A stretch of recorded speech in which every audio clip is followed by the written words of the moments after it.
بسم اللہ الرحمن الرحیم۔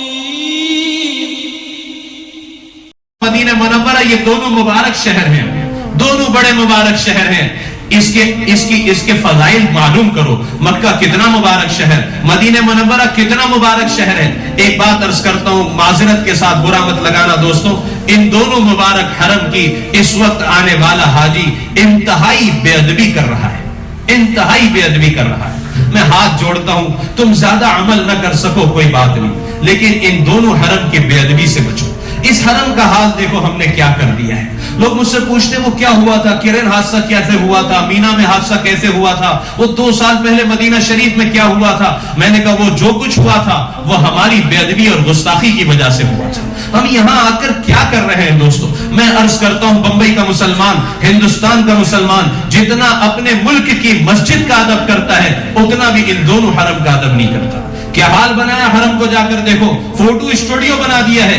ایک کھڑا ہوتا ہے دوسری فوٹو نکالتا ہے، دوسرا کھڑا ہوتا ہے تیسرا فوٹو نکالتا ہے۔ اب تو گروپ فوٹو لی جا رہی ہے۔ میں پرسوں بیٹھا تھا مطاف میں، 3 بج رہے رات کے، لوگ تہجد میں اور تلاوت میں مصروف ہیں اور گروپ فوٹو لی جا رہی ہے، اور جب فلیش آ رہا ہے ان پر کیمرے کے ذریعے باقاعدہ، تو سارے لوگ ہنس رہے ہیں اور تھم بتا رہے ہیں اور چیخ رہے ہیں۔ کس قدر حرم کی بے حرمتی اور بے ادبی کی جا رہی ہے۔ یہ جگہ فوٹو لینے کی ہے میرے بھائی۔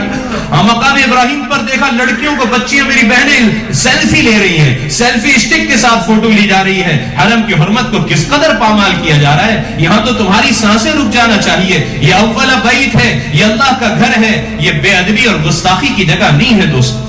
کس قدر گستاخی اور کس قدر بے ادبیاں یہاں ہو رہی ہیں۔ طواف میں دیکھتا ہوں بعض بھائیوں کو اور بہنوں کو نکاح کے فوراً بعد آ گئے ہیں، کسی نے انہیں بتایا نہیں طواف کیسے کرنا چاہیے۔ کوئی اپنی بیوی کے کاندھے پر ہاتھ رکھ کر طواف کر رہا ہے، کوئی گلے میں ہاتھ ڈال کر طواف کر رہا ہے، کوئی ہاتھ میں ہاتھ لیے طواف کر رہا ہے۔ کوئی مارننگ واک کے لیے آپ نکلے ہو یا کسی گارڈن میں ٹہلنے کے لیے نکلے ہو، طواف کرنے کا طریقہ بھی کسی نے نہیں بتایا کہ کیسے طواف کرنا چاہیے۔ اس قدر بے ادبی ہے، اس قدر جسارت ہے۔ انہوں نے پچھلے 2-3 سال سے کرسیاں رکھنا شروع کی ہے، یہ ضعیفوں کے لیے رکھی ہے، جو اپنے بمبئی کی مسجدوں میں، ہندوستان کی مسجدوں میں بھی نیچے نہیں بیٹھ سکتے، اپنے گھروں میں بھی نیچے نہیں بیٹھ سکتے، مجبور ہے وہ کرسیوں پر بیٹھنے کے لیے۔ ان کے لیے انہوں نے کرسیاں رکھی۔ ہمارا جوان بھی دھڑلے سے کرسیاں استعمال کر رہا ہے، پورے حرم کو، پورے مطاف کو یعنی اسٹیڈیم بنا کر رکھ دیا ہے، ہر کس و ناقص کرسی پر بیٹھا ہے۔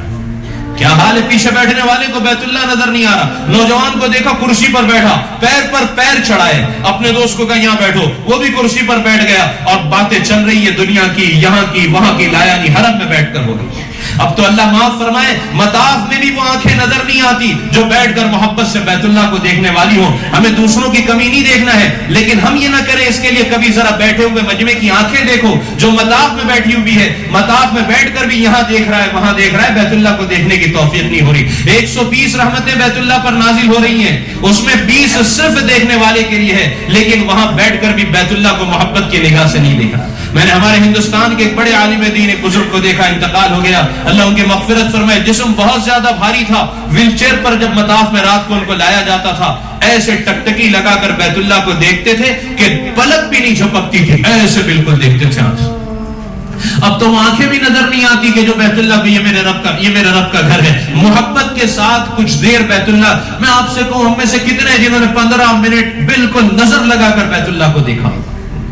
نہ ہم اپنے بچوں کی عادت ہم خود ہی نہیں کرتے۔ میں نے اپنے بیٹے سے کہا 2 مہینہ پہلے، دیکھ بیٹا اگر 10 منٹ تک کنٹینیو تو نے دیکھا نا بیت اللہ کو محبت سے، تجھے فلاں گفٹ دوں گا۔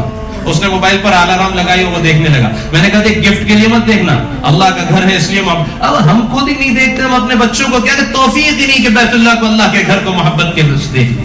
اب تو ایسا تماشا ہوا ہے میرے بھائیوں کہ اذان ہوتی ہے تو ہم کلوک ٹاور کو دیکھتے ہیں، اس سے نکلنے والی لائٹ کو دیکھتے ہیں۔ فجر کی اذان میں آپ دیکھیں مطاف میں کس قدر تماشا ہے۔ اذان شروع ہوئی، کلوک ٹاور سے لائٹ نکلی، فوراً مووی بننا شروع ہوتی ہے۔ پہلے وہ کلوک ٹاور کی مووی بناتا ہے، پھر پورے سارے حرم کی بناتا ہے، پھر پلٹا کر اس میں اپنے آپ کو لیتا ہے۔ میں بھی موجود ہوں اس وقت حرم میں۔ انا للہ و انا الیہ راجعون۔ کیا کہا جائے دوستوں، میں تو کہتا ہوں کسی کو برا بھی لگے، اس لیے کہ دونوں حرم کی بہت زیادہ بے ادبی کی جا رہی ہے، بہت زیادہ بے ادبی کی جا رہی ہے۔ کرسیوں کا استعمال کرتے ہیں، جب نماز کھڑے ہوتی ہے صفیں متصل نہیں ہوتی، صفوں کے درمیان کرسیوں کا، جو معذور ہے ان کو نہیں کہتا، ان کی تو معذوری ہے، لیکن جو جوان ہے کیا ضرورت ہے حرم میں؟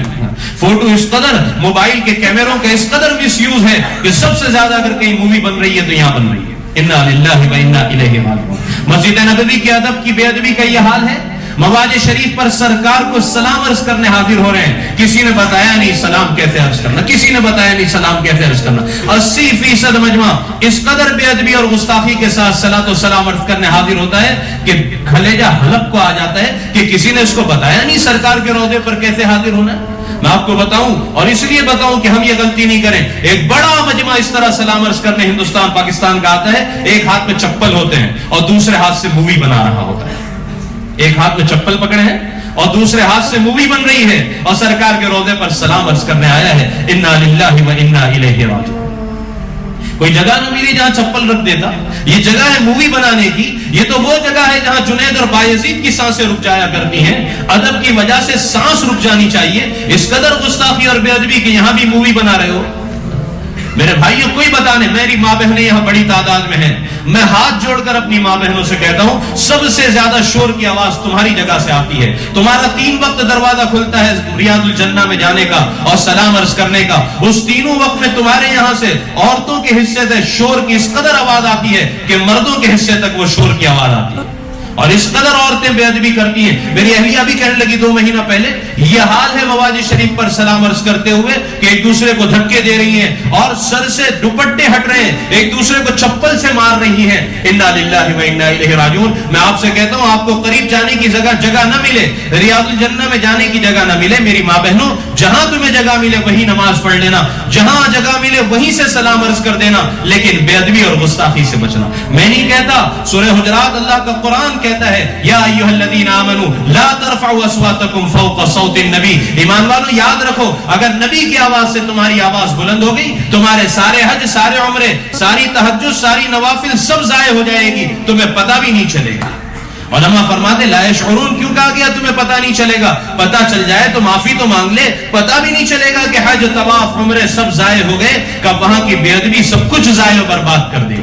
اس لیے وہاں کی بے ادبی, یہاں تو کہا لبیک لبیک چیختے ہوئے آؤ, دوڑو, چلو, بھاگو, لیکن مدینہ منورہ ادب کی جگہ ہے. قدم بھی آہستہ رکھنا. میں جانے والوں سے کہتا ہوں, تھوکنے کی ضرورت پڑے, خبردار مدینہ کی زمین پر کبھی نہ تھوکنا. پولیتھین بیگ میں تھوکنا, ڈسٹ بین میں جا کر تھوکنا. مدینہ منورہ کی زمین پر براہ راست نہ تھوکنا. مدینہ منورہ کی کسی چیز کو برا نہ کہنا. صرف کسی نے اتنا کہہ دیا مدینہ کی دہی کھٹی ہوتی ہے, سرکار خواب میں تشریف لائے, فرمایا نکل جاؤ یہاں سے, جہاں کی دہی میٹھی ہو وہاں چلے جاؤ.